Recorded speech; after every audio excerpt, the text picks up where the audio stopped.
Hello everyone, আসসালামু আলাইকুম। This is Fardin Wahid Arnab, life of Fardin চ্যানেলে আপনাদের স্বাগতম। বর্তমান সময়ে ভারতের ভিসা নিয়ে অনেকে অনেক রকমের ভোগান্তিতে পড়ছে, কিন্তু এই ভোগান্তি থেকে কিভাবে আপনারা বের হবেন আর ভারতের ভিসা খুব সহজে কিভাবে আপনারা প্রসেস করবেন সে সম্পর্কে আজকে বিস্তারিত আলোচনা করব।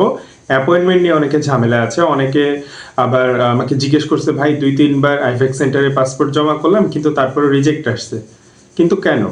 এসব প্রশ্নের উত্তর আজকে আপনাদের মাঝে ক্লিয়ার করব। পুরো ভিডিওটি না টেনে অবশ্যই দেখবেন, আর হ্যাঁ, চ্যানেলটি সাবস্ক্রাইব করে না থাকলে সাবস্ক্রাইব করে দিবেন।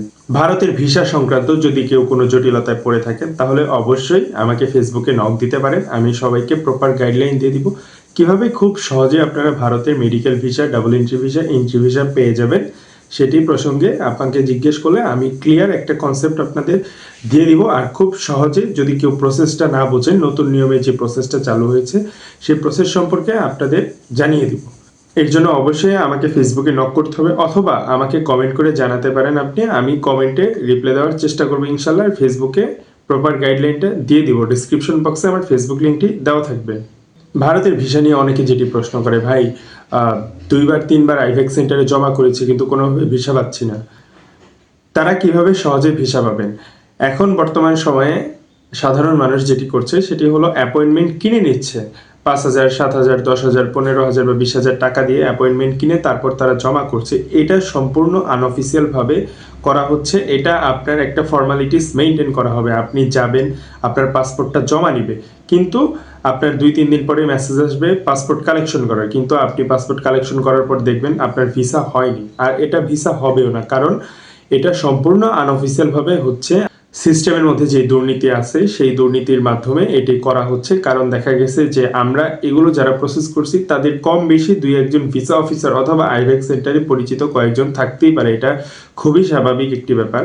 এর জন্য এটির সুযোগ নিয়ে আমরা অসৎ উপায় ব্যবহার করছি। অনেক দালাল আছে যেটি অনেক টাকা হাতিয়ে নিচ্ছে, অনেকের কাছ থেকে অনেক রকমের টাকা নিয়ে তারপর তাদের বলছে যে অমুক তারিখে আপনাদের স্লট, অমুক তারিখে আপনি যাবেন। এই ব্যাপারটি হলো একজন অফিসার অথবা যে কোনো একজন কারোর সাথে এটি কন্ট্যাক্ট করছে যে আমি আপনাকে এত টাকা দিব, আমার একটি ক্লায়েন্ট যাবে, সেই ক্লায়েন্টকে আপনি রিসিভ করবেন, আপনি তার ছবি তুলবেন, ফিঙ্গারপ্রিন্ট নেবেন, জাস্ট একটা ফর্মালিটিস মেনটেন করবেন। এটা কিন্তু অফিসিয়ালভাবে অ্যাপয়েন্টমেন্ট পাচ্ছে না। অফিসিয়ালভাবে অ্যাপয়েন্টমেন্ট পাওয়ার জন্য, অফিসিয়ালভাবে ভিসা পাওয়ার জন্য একটি মাত্র উপায় আছে, সেটি হলো আপনার হাই কমিশন থেকে অ্যাপয়েন্টমেন্ট ডেট নিতে হবে। হাই কমিশনে যদি আপনারা প্রপারলি প্রসেস করে সাবমিট করেন তাহলে অবশ্যই আপনারা হাই কমিশন থেকে অ্যাপয়েন্টমেন্ট ডেট পেয়ে যাবেন। এই হাই কমিশন থেকে অ্যাপয়েন্টমেন্ট ডেট লটারির মাধ্যমে দেওয়া হয়। এটি বলা যায় না কে কবে পাবে, স্পেসিফিক কোনো ডেট বলাটা অনেক কঠিন হয়ে যায়। কারণ দেখা গেছে অনেকে সকালে জমা করেছে, সে সেদিনই রাতের মধ্যে কল পেয়েছে, অনেকে 2 দিন, 4 দিন, 5 দিন, 1 সপ্তাহ, 10 দিন, 12 দিন পরেও অনেকে পায়। এটা স্পেসিফিক ডেট বলাটা খুব কঠিন যে আপনি কবের মধ্যে কল পাবেন।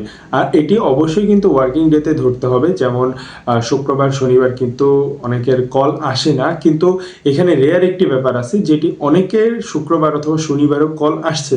তো এই ব্যাপারটি সবার খেয়াল রাখতে হবে যে অফ ডেতে আমরা ডকুমেন্টস জমা দেওয়ার পরে আমাদের অবশ্যই খেয়াল করতে হবে যে কল আসার জন্য অপেক্ষা করতে হবে। কারণ আমরা জানি না আমাদের কখন কবে কল দিবে, আর তারা কিন্তু একবারই কল দেয়, একবারের বেশি তারা কল দেয় না। আপনার মোবাইল বন্ধ পেলেও তারা একবার কল দিবে, আপনি কল যাওয়ার পরও রিসিভ না করলে একবার কল দিবে, আর আপনি ওই নাম্বারে যদি 1000বারও কল দেন পরবর্তীতে কল রিসিভ করা হয় না।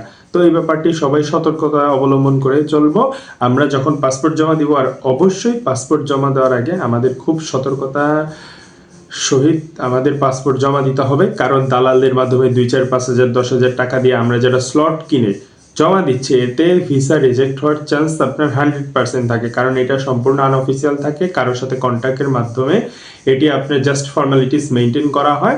আপনি জমা দিবেন, ফিঙ্গারপ্রিন্ট দিবেন, কিন্তু 2-4 দিন পর আপনার মোবাইলে মেসেজ আসবে পাসপোর্ট কালেকশন করার, আপনার ভিসা হবে না। এই ব্যাপারটি নিয়ে সবাই খেয়াল করব। আর হ্যাঁ, এখন কিন্তু ভারতের মেডিকেল ভিসা, এন্ট্রি ভিসাটা সব থেকে বেশি হচ্ছে, কারণ কুম্ভ মেলার কারণে। এটি আমরা হয়তো অনেকেই জানি যে ভারতে একটি মেলা অনুষ্ঠিত হচ্ছে, তো এটির কারণে আমাদের কিন্তু ভারতের ভিসাটা সব থেকে বেশি হচ্ছে, এন্ট্রি ভিসা। মেডিকেল ভিসাটাও যদি প্রপারলি প্রসেস করা যায় সব থেকে বেশি হচ্ছে। যারা কিনা অন্য কোনো কারণে ভারতে ভ্রমণ করতে চান, অনেকে প্রশ্ন করে আমাকে, ভাই বিজনেস ভিসার জন্য ভারত ভ্রমণ করব, কিন্তু কিভাবে করব, এখন তো বিজনেস ভিসা অফ। তাদেরকে আমি বলতে চাই একটু বুদ্ধি খাটিয়ে চলেন। অবশ্যই আপনারা এখনই ভারত যেতে পারবেন, কোনো প্রবলেম নেই আপনাদের। আপনারা অন্য ভিসায় প্রসেস করে যেতে পারবেন খুব সহজে। যেহেতু আপনারা আগে অনেকবার ভারত ভ্রমণ করেছেন, সেহেতু আমি তাদের বলতে চাই আপনারা অন্য কোনো ক্যাটাগরির ভিসা একটু বুদ্ধি খাটিয়ে প্রসেস করলে আপনারা খুব সহজেই যেতে পারবেন। আমি অনেকের প্রসেস করে দিয়েছি। প্রসেস সংক্রান্ত যদি কারো কোনো প্রশ্ন থাকে অবশ্যই আমাকে ফেসবুকে নক দিতে পারে, আমি সবাইকে করে দিব ইনশাআল্লাহ। একদম প্রপার ওয়েতে প্রসেস করে দিব, কিভাবে করলে আপনারা ভিসা পেয়ে যাবেন, এতে ভারত ভ্রমণও করতে পারবেন খুব সহজে। এখন 6 মাসের ভিসাটা সব থেকে বেশি হচ্ছে, এই ব্যাপারগুলো সবাই খেয়াল করে চলবেন। আর হ্যাঁ, ডকুমেন্টস যদি আপনার প্রপার হয়, আপনার যদি প্রপার ডকুমেন্টস না থাকে আপনি রেডি করতে পারেন। ডকুমেন্টসে কোনো ল্যাকিংস থাকলে আমার সাথে যোগাযোগ করতে পারেন, আমি আপনাদের ডকুমেন্টেশনের ক্ষেত্রে হেল্প করতে পারবো।